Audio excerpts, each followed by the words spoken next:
તો બનાસકાંઠાના લાખણી તાલુકામાં મુશળધાર વરસાદ ખાબક્યો છે। લાખણીના ગેળા, જસરા, ગણતા સહિતના ગ્રામ્ય વિસ્તારોમાં વરસાદને કારણે રસ્તામાં પાણી ભરાયા છે। લાખણીથી ગેળા ગામ જવાના માર્ગ ઉપર પાણી ભરાતા વાહન ચાલકો મુશ્કેલીમાં મુકાયા। ખેતરોમાં પાણી ભરાતા ખેડૂતોને મોટું નુકસાન થયું। સ્થાનિકોએ સરકાર પાસે આ રોડને ઊંચો લઈને રિપેર કરવાની માંગ કરી છે।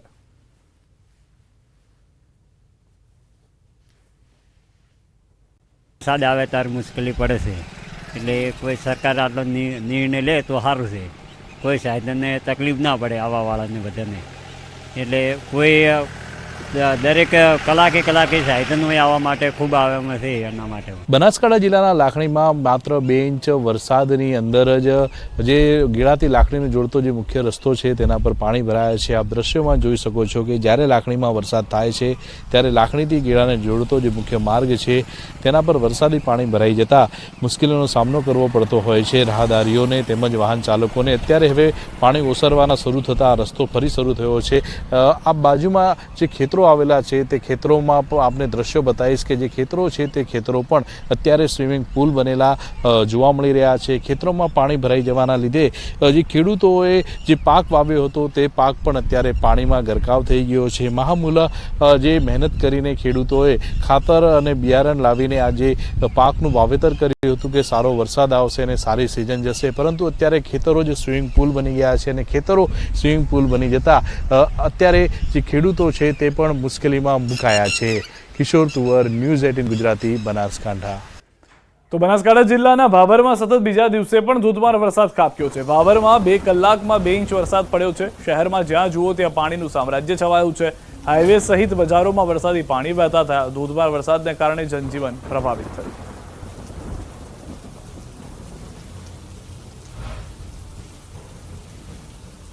આ તરફ મહેસાણામાં પાણી ભરાવાનો મુદ્દો સંસદમાં ગુંજ્યો છે। સાંસદ હરિભાઈ પટેલે સંસદમાં ઉઠાવ્યો છે મુદ્દો। ઓવરબ્રિજ બનાવવા રેલવે વિભાગને રજૂઆત કરી છે। પોલીસ હેડક્વાર્ટરથી હાઈવે સુધી બ્રિજની માંગ કરી છે। પાણી ભરાતા લોકોને હાલાકી પડે છે તેવું સાંસદે કહ્યું। પાણી ભરાતા લોકોને હાલાકી થઈ રહી હોવાની વાત સાથે રજૂઆત કરી છે અને બ્રિજ બનાવવાની માંગ કરવામાં આવી છે। તો મહેસાણામાં વરસાદી પાણીનો ભરાવો અને ટ્રાફિક સમસ્યા મુદ્દો પણ ગુંજ્યો છે સંસદમાં। સાંસદ હરિભાઈ પટેલે સંસદમાં રજૂઆત કરી છે।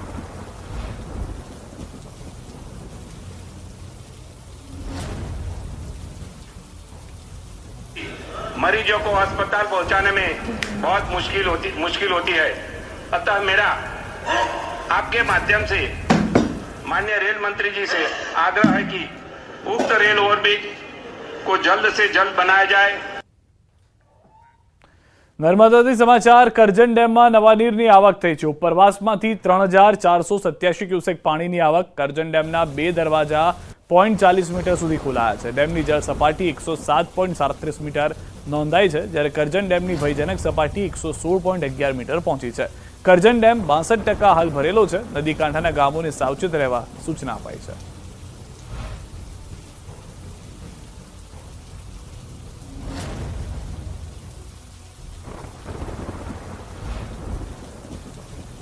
અન્ય સમાચારો પર હવે નજર કરીએ। મામાના ઘરે મુશકે વધારી છે મુશ્કેલી। તમે સાચું સાંભળ્યું। મામાના ઘર એટલે કે અમદાવાદના સરસપુરમાં ઉંદરોનો ત્રાસ વધતો જતો જોવા મળી રહ્યો છે। સરસપુરની બોમ્બે હાઉસિંગ સોસાયટીના લોકો ઉંદરના ત્રાસથી ત્રાહિમામ છે। સરસપુર વિસ્તારને ઉંદરોએ જાણે કે બાનમાં લીધો છે। 1200થી વધુ ઉંદરો હોવાનો સ્થાનિકોનો દાવો છે। તેઓએ કહ્યું કે 7 થી 8 મહિનાથી ઉંદરોએ આતંક મચાવ્યો છે। સ્વખર્ચે પાંજરા લાવ્યા અને ઉંદરો પૂરવામાં આવ્યા હોવાનું સ્થાનિકો જણાવી રહ્યા છે। ચોંકાવનારી વાત તો એ છે કે સ્થાનિકો રોજ 70 થી 80 ઉંદરને પાંજરે પૂરીને મૂકવા જાય છે।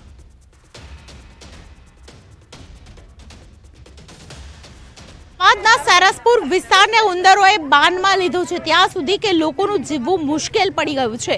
અમદાવાદના સરસપુર વિસ્તારમાં બોમ્બે હાઉસિંગ સોસાયટીમાં આપ જોઈ રહ્યા છો, ઉંદરોનો ત્રાસ એ હદે વધ્યો છે કે હવે સ્થાનિકો જ ખાસ કરીને પાંજરા મૂકીને ઉંદર પકડવા માટે તૈયાર થયા છે। છતાં પણ હજુ 500થી પણ વધારે ઉંદર છે તે હેરાન પરેશાન કરી રહ્યા છે।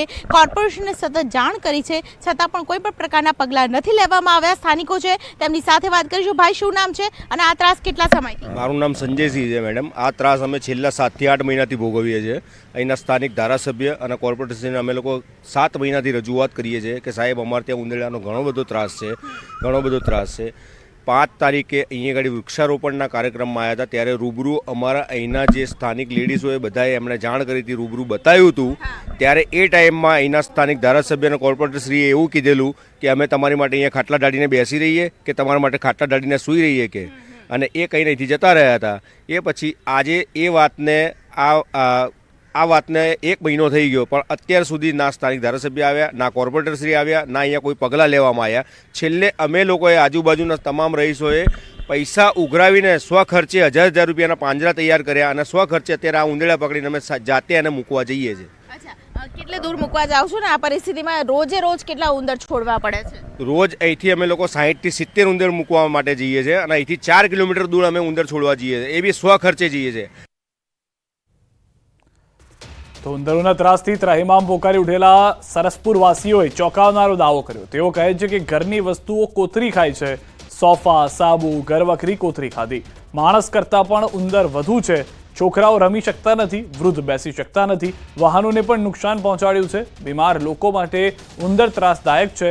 સ્થાનિક તંત્ર કંઈ સાંભળતું ન હોવાનો સ્થાનિકોનો આક્ષેપ છે.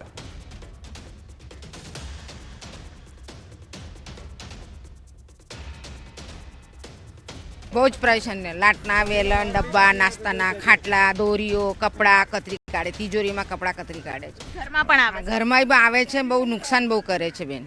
શું કરીએ હવે? આનો બહુ જ ત્રાસ છે. આના માટે કંઈક નિકાલ કરો. તાત્કાલિક નિકાલ લાવો. બધા આવીને જોઈને જાય છે, ફોટા પાડીને જાય છે, પણ કોઈ સાંભળતું નહીં. મીનાબેન, કેટલું નુકસાન થયું છે બેન? જો સોફામાં પેસીને કતરી નાખી છે, ઉપર સાબુ કતરી નાખે છે, કોલગેટની ટીબો કતરી નાખી છે, અને માણસ કરતાં બી ઉંદર વધારે છે અહીંયા આગળ. અને આઈને જોઈ કે પણ એનું કોઈ નિરાકરણ આ લોકોએ કર્યું નથી. આજે લગભગ 7 વર્ષ, હું તો કહું વર્ષ થવા આવી છે. છોકરાઓ રમી શકતા નથી અહીંયા આગળ, બિલકુલ.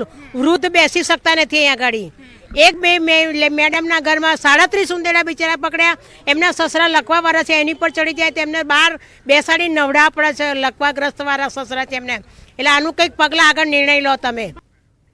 આ તરફ ભાવનગર જિલ્લા પંચાયતમાં ઉંદરોનો ઉપદ્રવ છે. સંકુલમાં ઉંદરોનું રાજ જોવા મળી રહ્યું છે.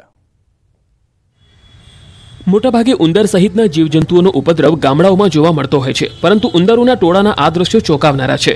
ભાવનગર શહેરમાં આવેલી જિલ્લા પંચાયત કચેરીમાં જીવજંતુઓના ઉપદ્રવની અલગ જ ફરિયાદ જોવા મળી. તંત્રની નિષ્ક્રિયતાને પગલે શહેરની જિલ્લા પંચાયત સરકારી કચેરીમાં જ ઉંદરોનો ઉપદ્રવ વધ્યો છે. જિલ્લા પંચાયત કચેરીના ગાર્ડનમાં છેલ્લા ઘણા સમયથી ઉંદરોએ સામ્રાજ્ય જમાવ્યું છે.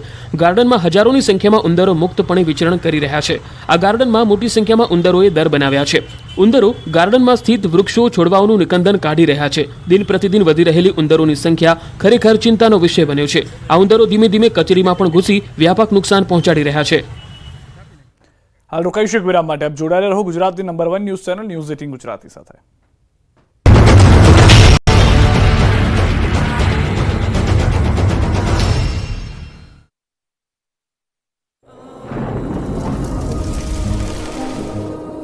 જળવાયુ પરિવર્તનનું જોખમ આપણા દરવાજે પહોંચી ગયું છે. હવે જરૂર છે એક મોટા ક્રાંતિકારી બદલાવની, અને આનો પ્રારંભ થશે 140 કરોડ ભારતીયોથી. આ ક્રાંતિ શરૂ થશે એક વૃક્ષથી. એક વૃક્ષ માનવતા માટે, એક વૃક્ષ આ ધરતી માતા માટે, એક વૃક્ષ આપણા ભવિષ્ય માટે. પ્રોજેક્ટ વન ટ્રી, ન્યૂઝ 18 નેટવર્કની એક મોટી પહેલ. લુબી પમ્પ્સ, ફ્લો નહીં ફોર્સ.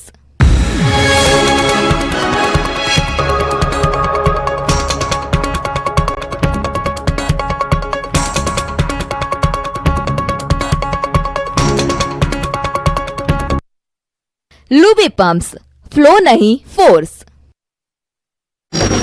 અનેક નીચાણવાળા વિસ્તારોમાં પાણીનો ભરાવો જોવા મળ્યો. અંબાજીના પોલીસ સ્ટેશનના આગળના ભાગે હાઈવે માર્ગ બેટમાં ફેરવાઈ ગયો, જેથી ત્યાંથી પસાર થતા વાહન ચાલકોને મુશ્કેલીનો સામનો કરવો પડ્યો હતો. બનાસકાંઠા પાલનપુર અંબાજી હાઈવે પર પાણી ભરાઈ ગયા. પાલનપુર વીરપુર પાટિયા પાસે હાઈવે ઉપર ઘૂંટણસમા પાણી ભરાઈ ગયા. પાલનપુર અંબાજી હાઈવે પર પાણી ભરાતા અનેક વાહન ચાલકો અટવાયા. વીરપુર પાટિયા પાસે વારંવાર વરસાદી પાણી ભરાતા વાહન ચાલકો અને રાહદારીઓ મુશ્કેલીમાં મુકાઈ ગયા. પાલનપુર તાલુકામાં 2 કલાકમાં 2 ઇંચ વરસાદ થતા અનેક વિસ્તારોમાં પાણી ભરાઈ ગયા. મહેસાણામાં 6 કલાકમાં 5.5 ઇંચ વરસાદથી અત્ર તત્ર સર્વત્ર પાણી ફરી વળ્યું. મહેસાણા શહેરમાં પડી રહેલા વરસાદને કારણે વહેલી સવારે નોકરી ધંધે જતા લોકો પણ અટવાઈ પડ્યા હતા. મહેસાણામાં મેઘરાજાએ વારો પાડી દેતા આખું મહેસાણા પાણી થઈ ગયું. મહેસાણામાં જુલાઈના અંતમાં જમાવટ કરતા મહેસાણા આખું ડૂબી ગયું છે. મહેસાણાની મોટાભાગની બજાર દરિયો બની ગઈ. મહેસાણામાં આકાશમાંથી મહેર તો થઈ, પરંતુ મહેર મુશળધાર કહેર બનીને ત્રાટકતા થોડી જ ક્ષણમાં મહેસાણા હતું ન હતું થઈ ગયું. મહેસાણા શહેરના Modhera road, Hiranagar road, bus port, 2 નાળા સહિત અનેક વિસ્તારમાં એવા પાણી ભરાયા કે વાહનો ડૂબી ગયા. રોડ પર ગોઠણસમાં પાણી ભરાતા વાહન ચાલકો અટવાયા. વરસાદે એવી તબાહી મચાવી કે નીચાણવાળા વિસ્તારોમાં પાણી ભરાઈ ગયા. રાજકમલથી માલ ગોડાઉન તરફ જતા રસ્તા પાણીમાં ગરકાવ થઈ ગયા. રહેણાંક વિસ્તાર હોવાથી પાણી ભરાતા સ્થાનિકોને ભારે હાલાકી પડી. તંત્રની પ્રી મોન્સૂન કામગીરીના દાવા પોકળ સાબિત થતા જોવા મળ્યા. 5.5 ઇંચ વરસાદે મહેસાણાના હાલ બેહાલ કરી નાખ્યા. ચારે તરફ જળબંબાકારની સ્થિતિ સર્જાઈ. મહેસાણાનું બસ પોર્ટ બેટમાં ફેરવાઈ ગયું. બસ સ્ટેન્ડમાં પાણી ભરાતા મુસાફરોને ભારે હાલાકીનો સામનો કરવો પડ્યો. તો મહેસાણામાં કરોડોના ખર્ચે બનેલા અંડરપાસમાં પાણી ભરાયા. અંડરપાસમાં પાણી ભરાતા બંને બાજુનો રસ્તો બંધ કરવામાં આવ્યો. અંડરપાસનું નિર્માણ થયું ત્યારે તંત્ર દ્વારા પાણી નહીં ભરાવાના દાવાઓ થતા હતા, પરંતુ તંત્રના દાવાઓ ખોટા પડતા હોય તેવું લાગી રહ્યું છે. અંડરપાસ બંધ કરવામાં આવતા વાહન ચાલકો અટવાયા. તો માનવ આશ્રમ, વિસનગર રોડ વિસ્તારના રસ્તાઓ પણ જળમગ્ન થયા. વહેલી સવારથી મહેસાણા શહેરમાં મેઘ તાંડવ જેવી સ્થિતિ છે. વરસાદ એટલો ધોધમાર ખાબક્યો કે મહેસાણા શહેર બેટમાં ફેરવાઈ ગયું. સવારે 6 વાગ્યાથી 3 વાગ્યા સુધીમાં તો 5 ઇંચથી વધુ વરસાદ ખાબક્યો. ભારે વરસાદને કારણે મહેસાણા પાણી થઈ ગયું. રાધનપુર ચોકડીથી ગોપીનાળાનો રસ્તો પાણીમાં ગરકાવ થઈ ગયો. પાણી ભરાતા વાહન ચાલકો અટવાઈ ગયા હતા. તો કેટલાક વિસ્તારોમાં જળબંબાકારની સ્થિતિ જોવા મળી. વાહનો પાણીમાં ગરકાવ થયેલા દેખાયા. જ્યાં જુઓ ત્યાં પાણી જ પાણી નજરે પડ્યું. આટલા વરસાદમાં જ બેટ જેવી સ્થિતિ સર્જાતા મહેસાણા તંત્રની પ્રી મોન્સૂન કામગીરી પાણીમાં વહી ગઈ હોય એવા દ્રશ્યો સર્જાયા. આ બાજુ ઊંઝામાં પણ જળબંબાકારની સ્થિતિ સર્જાઈ છે. અહીં ભારે વરસાદ પડતા ઊંઝા જિલ્લાના ઘણા ભાગો પાણીથી તરબોળ બન્યા. રોડ પર જ્યાં જુઓ ત્યાં પાણી જ પાણી છવાયેલું રહ્યું. છોટાઉદેપુરમાં ભારે વરસાદ બાદ અનેક નદીઓ ગાંડીતુર બની છે. પુલ પરથી ધસમસતા પ્રવાહ વહી રહ્યા છે ત્યારે છોટાઉદેપુરના ડુંગરભીત ગામે એક